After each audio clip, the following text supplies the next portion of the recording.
Every day, hundreds of people pass through downtown Dallas without giving a second thought to the history that surrounds these streets. President John F. Kennedy and his wife Jackie Kennedy arrived in Dallas on the fourth stop on the five-city tour. The president had hoped to win the hearts of Texans for the upcoming election. Kennedy was on his way to the Dallas Trade Mart where he was scheduled to speak at a luncheon, but his drive through Dallas ended early with a sound that shook the country. Our beloved president had been shot. Security was in a state of chaos and news quickly spread around the world. People were in shock and desperately wanted answers about who caused our president's death. Some say Lee Harvey Oswald shot him from the Texas School Book Depository, now the sixth floor museum, but others say there was a conspiracy. And this film taken by Orville Nix is the film they used to study the grassy knoll. Mr. Nix, where were you on November 22nd, 1963? Standing on the corner of Maine and Houston. Gail Nix Jackson, who was there that day, remembers how terrified her grandfather was. And saw the president going down Elm by that time and got ready to take pictures, and that's when the shots began. Well, the Keystone had a grip on it, and my grandfather was so frightened. I mean, with the gunshots going off and people dive bombing around him, he was gripping the Keystone camera. He didn't even really know that he was taking pictures.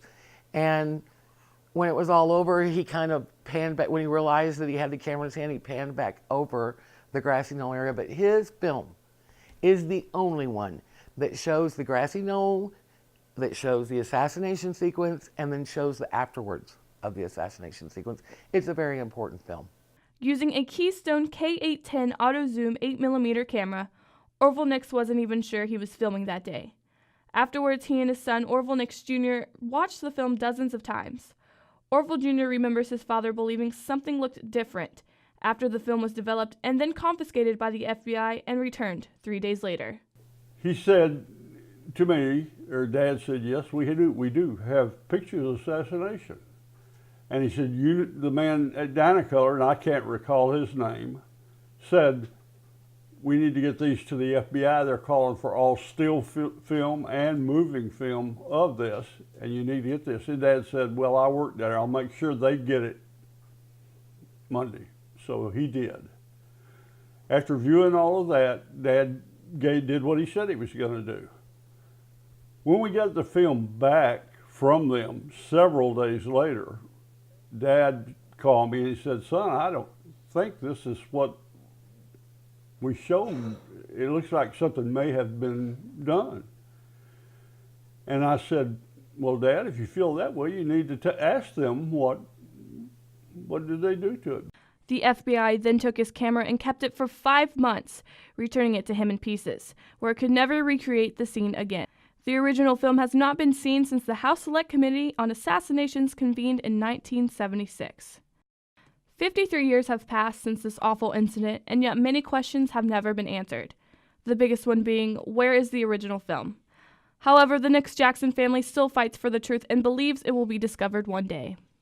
I'm in the process of writing another book right now about another untold stories that people don't know about JFK, but quite frankly, it will probably be my last nonfiction work because it's very hard.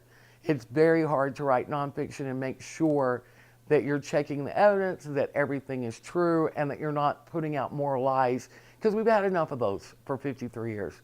So I hope to write a book about finding the Nix film someday, and in that vein, we have an attorney working for us, and we have sued the government and the National Archives.